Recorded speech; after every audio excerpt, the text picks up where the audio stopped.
penyelidik mendapatkan dokumen asli ijazah sarjana kehutanan nomor 1120 atas nama Joko Widodo dengan NIM 1681 KT Fakultas Kehutanan UGM pada tanggal 5 November 1985 yang telah diuji secara laboratoris.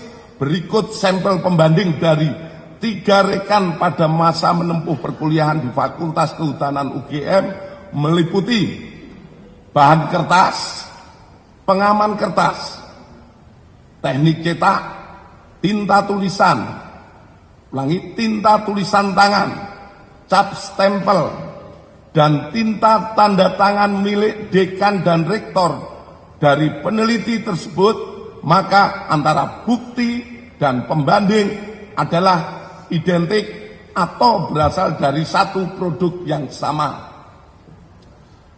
Selanjutnya, penyelidik juga mendapatkan fakta terhadap skripsi milik Bapak Jokowi diduga dialihkan atau dimediakan digitasi pada tahun 2016 dan diunggah pada tahun 2019 berdasarkan data digital pada aplikasi elektronik ETD UGM dan data log input oleh admin perpustakaan Fakultas UGM. Aplikasi ETD UGM ini sendiri mulai pada tahun 2010 dan perlu kami sampaikan bahwa data di ETD terkait Fakultas Kehutanan sampai saat ini yang diupload baru sampai tahun 1990. Namun oleh admin karena wujud kebanggaan dari Fakultas Kehutanan, ada yang menjadi tokoh nasional, jadi presiden, oleh admin di-upload dan itu hanya satu-satunya yang di-upload. Sementara dari yang lainnya baru sampai yang kehutanan baru sampai lulusan tahun 1990.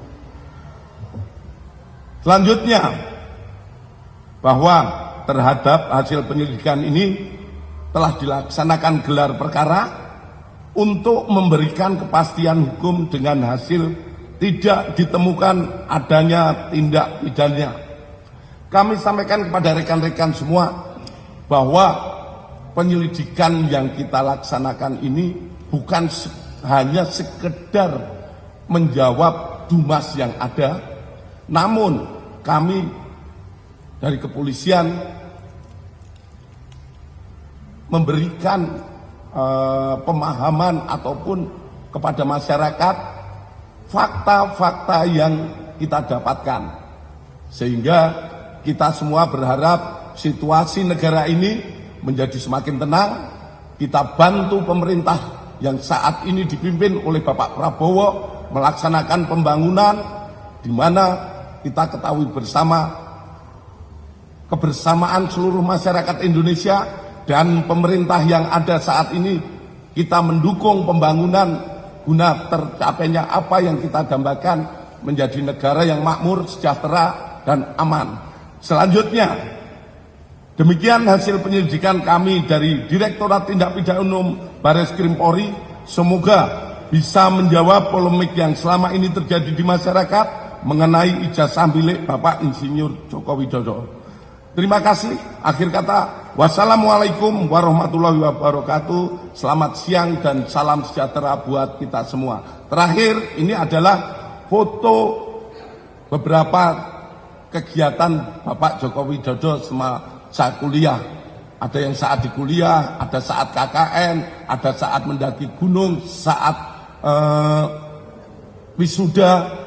Kita banyak sekali mendapatkan, dan ini semoga ini juga menjawab oknum yang tidak bertanggung jawab ini, yang tidak bisa dibuktikan secara hukum atau belum bisa dibuktikan secara hukum, tetapi sudah berani menyatakan di depan umum. Itu kan merangsang orang untuk bermusuhan, menimbulkan kebencian, penghinaan, bahkan menghasut orang-orang untuk menyerbu orang kepada rumah orang yang tidak bersalah atau bisa belum dibuktikan secara hukum bahwa dia bersalah. Ya, saya kira ini perbuatan-perbuatan yang seharusnya tidak boleh terjadi di bangsa kita. Oknum-oknum tertentu seperti ini harus ditutup mulutnya, sehingga mereka tidak boleh bicara hal-hal yang di luar hukum, dalam pengertian harus dibuktikan secara hukum dulu dong, Bang. Oke, Bang Boy dan Bang Rismon juga bisa saling mendengar ya. Bang Rismon, tanggapan Anda? Ya, seharusnya kan tadi tuh ya, bahwa palsu atau tidaknya ijazah maupun skripsi itu harus diuji dulu, gitu loh. Makanya Baris Krim harusnya lebih dahulu memproses laporan dari tim TPUA yang sudah dimasukkan sejak Desember 2024. Baru di situ kita buktikan, ya, kita lakukan peperangan ilmiah, kita uji forensik, kita uji usia kertas, kita uji usia tinta, kita uji teknologi font, dan kita uji administrasi akademik. Ya, baru laporan-laporan ini menyusul diproses. Jadi utamakan dulu uji kebenaran material tersebut. Kalau dari perspektif saya sebagai seorang peneliti, ya memang tidak mungkin teknologi font yang sangat cantik yang ada di lembar pengesahan Pak Joko Widodo itu bisa diproduksi tahun 1985. Dan kalau memang tuduhan saya ini tidak berdasar, silahkan cari lembar pengesahan yang seperti itu tahun 1985. Karena apa? Karena teknologi saat itu hanya memungkinkan ya font yang sangat kasar, dan Times New Roman itu hanya ada versi digitalnya di versi Windows 3.1 tahun 1992. Dan itu kita lihat ya di lembar pengesahan skripsi Joko Widodo itu sudah sangat cantik rata tengah, itu sudah menggunakan word processor sangat canggih.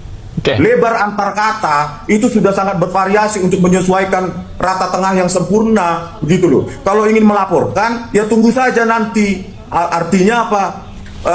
Laporan dari tim TPUA itu harus diproses dulu, gitu loh. Biar kita uji secara ilmiah, gitu. Di mana saya menghasut? Ini kan keilmian saya pegang. Ya silahkan bantah dengan ahli dari yang menuntut ini, begitu loh. Ini kan persidangan juga masih berjalan ya, sedang berlangsung di Solo meskipun tadi juga ditunda. Nah, ini kan dua hal yang berbeda. Bang Boy, tanggapan Anda?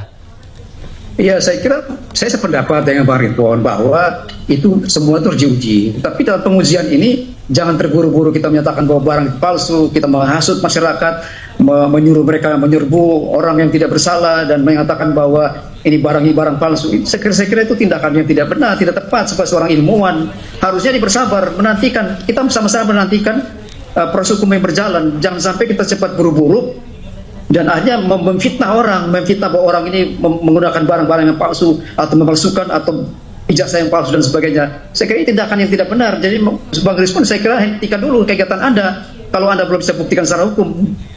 Ini yang kita sayangkan, Bang. Kenapa mesti menghasut orang, kemudian menyatakan hal-hal yang tidak benar, tidak tepat dalam pengertian belum bisa dibuktikan secara hukum. Kenapa ini harus disebarluaskan? Ini perbuatan yang menurut saya perbuatan yang tidak etis sebagai seorang ilmuwan. Seharusnya bisa menjaga diri dong. Buktinya di penetapan keputusan pengadilan bahwa barang itu palsu. Itu kan belum ada kan sampai saat ini. Jadi harus bersabar, Bang Rizwan, sabar sampai barang ini dibuktikan secara hukum. Nah, kita sama-sama ikuti, sama-sama kawal barang ini, Bang. Itu, Bang, saya kira. Bang Boy, saya ingin tanya dulu, Bang Boy ini koordinasi juga dengan secara paralel dengan tim kuasa hukumnya Pak Jokowi di Solo, atau memang ini adalah inisiatif dari Peradi Bersatu untuk melaporkan ini? Ini inisiatif dari Peradi Bersatu, Bang. Kenapa? Karena kita melihat bahwa semua perbuatan aksi-aksi yang dilakukan oleh orang-orang yang tidak bertanggung jawab ini sudah di luar koridor hukum. Itu sudah kebablasan, ya, sehingga kita tidak bisa melihat, tidak bisa berdiam diri untuk melihat kondisi seperti ini. Apalagi kita sebagai penegak hukum, kita harus menegakkan hukum dengan keadilan yang benar. Artinya kita diproses hukum semuanya.